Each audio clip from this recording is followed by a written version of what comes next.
Welcome to the Zono Sports Show, where you know Zonos. Today, we'll talk about how last night couldn't even get an answer from the Miami Dolphins to the Cincinnati Bengals. That score was 22-7. AJ Green, aka Dr. Snag'em, has returned. He's back. He had the big drop in the fourth quarter last week. This week, last night, 10 catches for 173 yards, 1 TD. Also, the Bengals ruled the jungle. They basically dominated every facet of the ball game. Defense, offense. The Red Rifle was hot. Andy Dalton had 22 for 31 passes connect, 300 yards, 1 TD. It's great to see that he's playing well. He had the disappointing thumb injury last year after he threw the interception. But Andy Dalton is playing at a high level, the level that we saw him play at once he came to the NFL. So I really anticipate him getting back to the same Red Rifle that we're used to consistently throughout the next couple weeks. I really like how he's been playing. Also, the Dolphins, they're still suffering from a bad investment. Ryan Tannehill, what was he, 15 for 25, 189 yards, 1 TD, 1 interception. Ryan Tannehill, why did you guys sign him to a long-term deal there in Miami? Somebody asked the question a few months ago, I want to say a few years ago, about why he was getting paid that much, and everybody was in an uproar. Oh, why would you talk about a teammate like that? Who pays Ryan Tannehill millions and millions of dollars to be their starting quarterback? He's okay. He's kind of good, but I don't think he's a superstar. And you can't give me that excuse about how, salary cap issues, we have to take what we can get, it's hard to find a good quarterback. No, you get rid of that guy, maybe tank, maybe not tank, but you get rid of that guy and go find a better quarterback. I might as well, if I were you guys, trade for a Jacoby Brissett or even a Jimmy Garoppolo. I'd take them over Ryan Tannehill. And those guys get paid peanuts compared to him. So I really think the Dolphins, they're still suffering from that bad investment. Everybody knows you make a bad one, it can put you in a hole. Trust me, I know. The Bengals' D is still nasty. Vontaze Burfict's return kind of energized that defense. Geno Atkins, Dunlap, they always play well up on the front defensive line. So the Bengals, they looked pretty good last night. Down in Texas, college football, we had UConn versus Houston. That score was 42-14. Houston, they had sweet revenge on the mind last night. Last year, they lost that game at UConn 20-17. So it was important they came out last night and played well.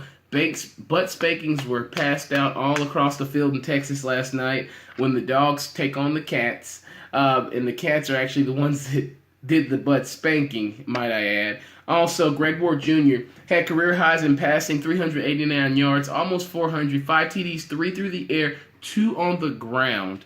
And, 32 for 38. As far as percentage goes, that's amazing, outstanding. Greg Ward is putting himself in prime position to be able to possibly win a Heisman Trophy. If he consistently can put together performances like this, I don't think Lamar Jackson will do this from week to week to week, because in a conference like the ACC, when you're taking a beating and you're constantly having to play tough opponents, I think those statistical nights where Lamar Jackson is exploding all over the stat sheet, those will diminish as the season goes on. Those will diminish gradually. Houston, they're on an epic journey to Lamar and the boys from Louisville. That's plain and simple. They've got them coming November 17th. So I really want to see if Houston can continue to win games handily to prepare themselves for that big showdown in November, which could determine their playoff possibilities, if in fact they even have any. Also, our MLB highlights of the day. The Cubs-Pirates tied last night, rain-out game. That was the first tie in the major leagues since 2005, so that's pretty interesting. Ortiz, his last series against the Yanks, I look forward to seeing him get back home. They've got him mowed into the grass, a picture of him doing his famous home run point. I look forward to seeing that. I remember in 2004 when he had those 2 clutch hits in that Yankee series to keep the Red Sox alive and end the curse. So I really look forward to seeing that. Jose Fernandez's funeral, very sad. They had that yesterday. Teammates, all 250 Marlins employees did go, evidently. That's what has been reported. And also, the Cardinals beat the Reds on what was supposed to be a ground rule double, but was ruled a triple. And it wasn't challenged quickly enough, from what I hear. So that leaves the Cardinals 1 game back behind the Giants in the wild card hunt. So I'm not sure that could come into play. Pretty tough for the San Francisco Giants if, in fact, they do end up getting left out of the playoffs. That was on you guys. You guys were first in the league back before the All-Star break, but you faltered as of late. Bad pitching, bad hitting, everything just has not been clicking for them. Things like that, situations like that with teams, I think a lot of times that could be internal, but it just simply depends. I don't know what's going on. They got an early Christmas present in September, did St. Louis, so that was pretty good for them, just considering what happened with their team and them not being there anymore. Little life in St. Louis. It's okay to have that. Also, our college football for Friday night and going into the weekend, we got top 10 matchups up and down the board. If you look at Friday night, we've got an early top 10 treat and eats at UW, Washington versus Stanford. Number 7 Stanford going into number 10 Washington. The key matchup to watch is Christian McCaffrey versus a hungry Husky Washington defense.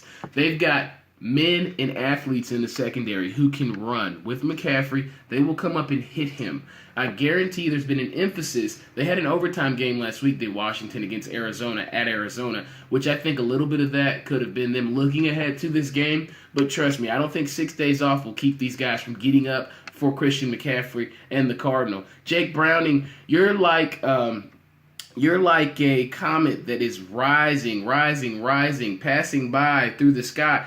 Jake Browning, you will play in the NFL. I firmly believe that. But this night on a Friday, you've got to be live. You've got to play like Captain America. You've got to help your Huskies out. Give them a chance to win. He's got 14 TDs, 2 picks. That means you've got the juice. So when I see those stats and I looked at what you did last year in your freshman year, I'm looking for improvement this year. This is your first big test. Get it done. You're at home. No excuse. Come on. And it's where they shot the 6th man. So let's get that done, Jake Browning. Washington got a big game tonight. Wisconsin versus Michigan, number 4 versus number 8. The Badgers, they took out little brother Michigan State last week in a blowout. Michigan State had just beaten Notre Dame, but we now know Notre Dame was not that good. And also the QB issues for the Badgers versus that Michigan defense.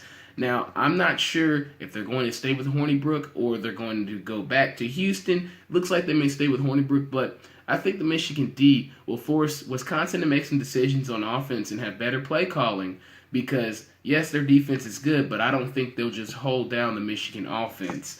Jabril threw salt and has peppers for Wisconsin. As soon as they get to Ann Arbor, he did say, quote unquote, I don't care about who they play. They have not played Michigan. So I wouldn't consider that trash talk, but he means business. Like Gary Becker, right? Wilton Speight reminds me of Jake Coker. It's like his twin.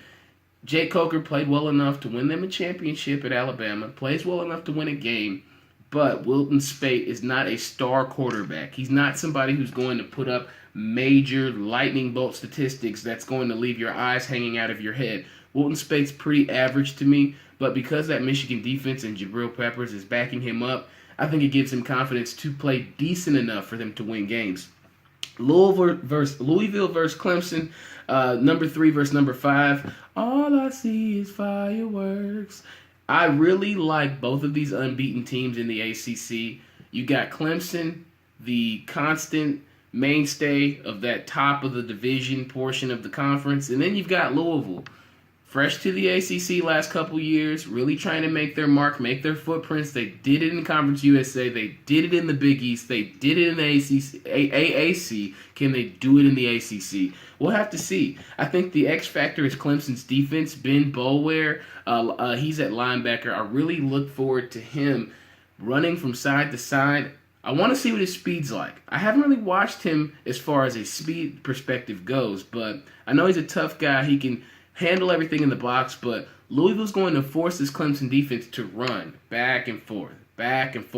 So, Ben Boulware, can you go from sideline to sideline and make plays on Lamar Jackson, make plays on Brendan Radcliffe, take down James Quick on a quick screen to the side? Can you get over there and make plays? And then those DBs, can you guys step up? Mackenzie Alexander's not there anymore.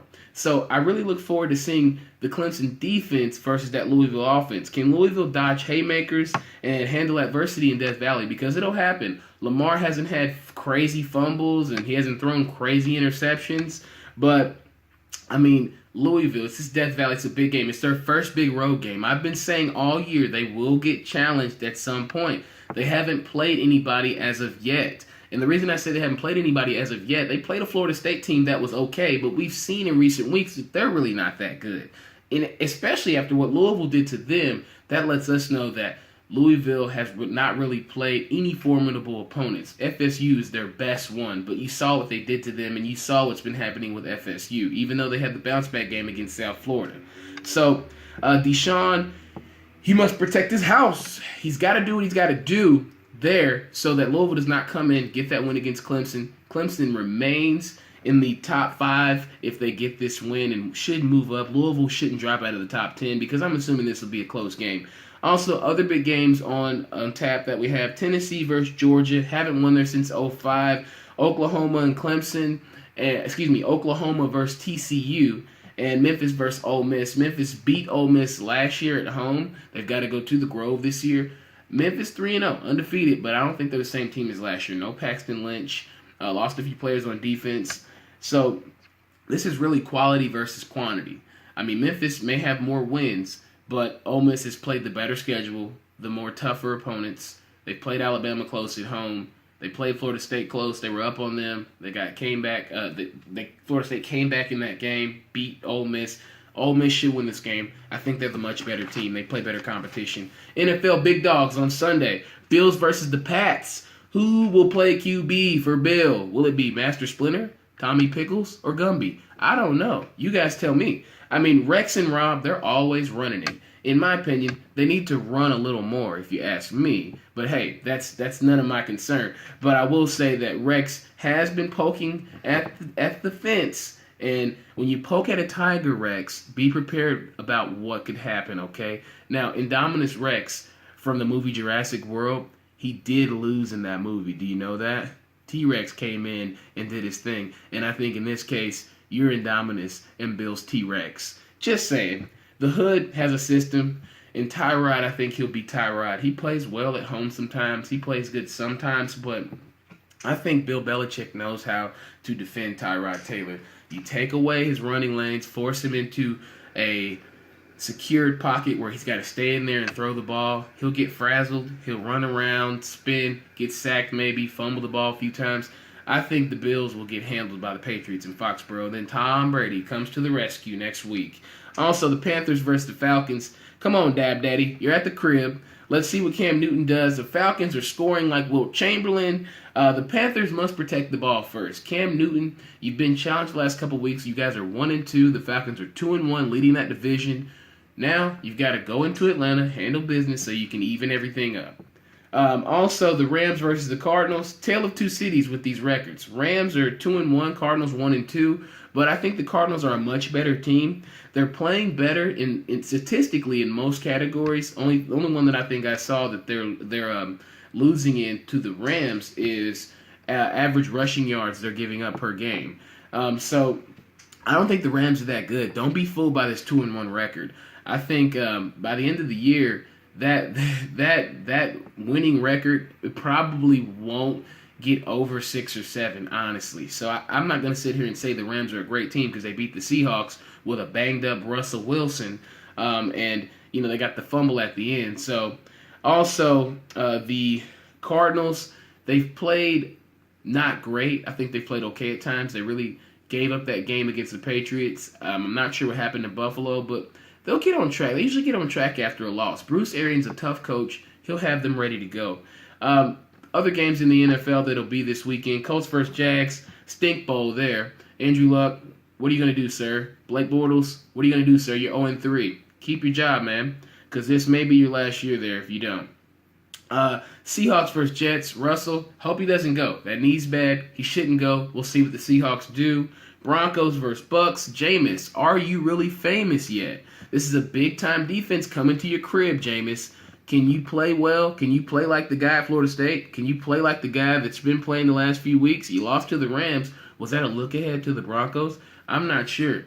But I do think that the Bucs have a chance to win this game because the Broncos don't have this explosive offense. Neither do the Rams, but they did give up 30-something points.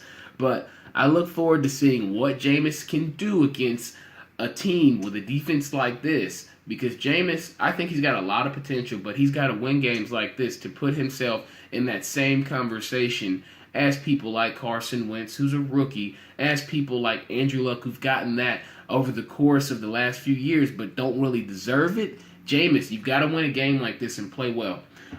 As always, next show we'll talk about a weekend wrap-up, and then stay patient, fans. We got hoops coming soon. We got those coming really soon. Thank you for watching the Zonos Sports Show, where you know Zonos.